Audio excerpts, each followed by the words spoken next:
Hey everybody, Brian McWhite with JP Willman Realty Twin Cities with another Mindset Minute. And today I wanted to talk about limiting beliefs.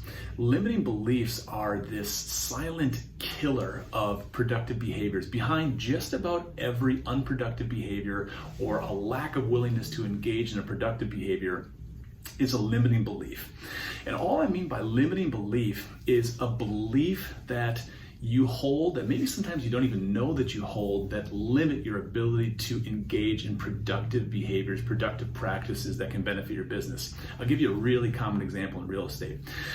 Many of the real estate professionals that I talk to want to be the kind of professionals who generate the vast majority of their business from their relationships, their friends, their family, people that they know from clubs, the soccer moms that they know, the hockey dads that they know, but they're so afraid to reach into their sphere. They're so afraid to call, to text, to email, to do a newsletter, that they sort of skip over their relational sphere and instead buy leads, get into bed with Zillow, whatever. And that's fine, but so many real estate professionals get into this business because they love relationships and because they want to capitalize on their relationships, and they get into the business and they realize that they have this fear about contacting the people that they know to talk about whatever. And so often when I run into a realtor who doesn't want to make those phone calls, doesn't want to connect into their sphere, to set up the lunches, to set up the happy hours, whatever it is, I find that there's a limiting belief at the basis of their lack of willingness to act. And most often, it just takes asking one question, why is that? You don't want to call the people that you know. Why is that? And immediately they can identify what their limiting belief is. And the limiting belief most commonly is, I don't want to come off as salesy. I've invested a lot of time and energy in these relationships, and I don't want to stain these relationships by coming off as salesy. Okay, so now we've identified this belief that is holding them back from a productive behavior. Okay, now we don't know yet whether the limiting belief is true or not true, although most of the time limiting beliefs are false, but we've at least identified it. We've identified, I don't want to make these calls, I don't want to send these emails, I don't want to text, I don't want to set up lunches, because I believe that in doing that I'm going to come off as salesy and it's going to compromise the relationship. Okay, so that's step one. It's just identifying what the belief is that's holding back your productive behavior. Step two is actually then analyzing the belief to decide whether this is true. When I run into a limiting belief in myself, I often like to just ask myself the question, who told you that?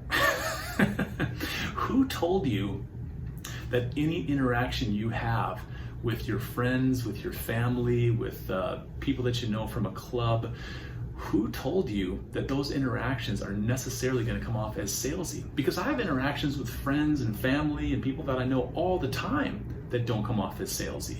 So it doesn't seem like it's true that just because I've got real estate in my mind, that suddenly me making these connections is going to come off as salesy.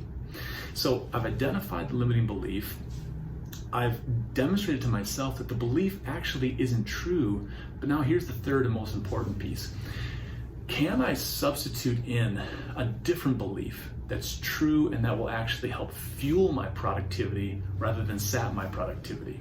And the belief that I choose to sub in when it comes to real estate and building relationships for the sake of real estate is to say to myself, what if in every interaction I have, I decide that I'm going to provide value? Every interaction I'm never going to try to sell myself. I'm never going to ask someone to buy my services or use me for a real estate transaction. Just every interaction I have with people, I want to be valuable. And I just define value as either providing something useful or making someone feel good. That's it. Now we could do a whole different mindset session, and I will at some point, on what it means to provide something useful or to make someone feel good. But that concept, I think any of us can understand. Any interaction I have, any call I make, any text I send, any email I send, any newsletter I send, I'm just always going to decide that I'm going to either make someone feel good or provide something useful. I'm going to provide value. And if I do that, will that not change my ability to engage with my sphere, to call, to set up the happy hour, to set up the lunch, to text? If I'm convinced that every time I engage with someone, I'm going to be valuable to them, I think that's suddenly going to motivate me into connecting with people rather than sapping my ability to connect with people. So again, there's many more things we could talk about with regard to that, and we'll do that in other Mindset Minutes. But for today, I just want to ask you, if you are stuck in an unproductive behavior, or if you're stuck in neutral when you're trying to engage in a productive behavior, whether it's in business or in your health, your personal life, whatever it might be, maybe rather than beating yourself up that you are being unproductive or beating yourself up that you can't make yourself productive, stop and ask the question, is there something I believe that's inhibiting my ability to be productive in this area? Is there something I believe that is creating so much inertia to stay right where I am? And let me examine that belief. So number one, identify what the belief is. Number two, examine that belief to see if it's actually even true. Who told me that? Why do I think that's true? What evidence is there that that's true?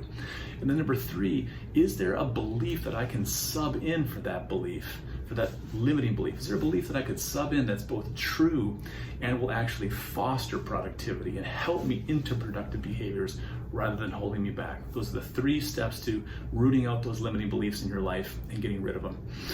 Last thing, sometimes it can be really difficult to spot limiting beliefs in ourselves. And so, if I can ever provide a free coaching session where we talk through where your limiting beliefs might be, happy hour, coffee, lunch, it's always on me. I'm always happy to help. I love helping agents get through some of those mindset blocks, especially limiting beliefs, so we can get them into a productive space. Brian McWhite, again with JP Willman Realty Twin Cities. I'd love to talk to you. Let's make it happen.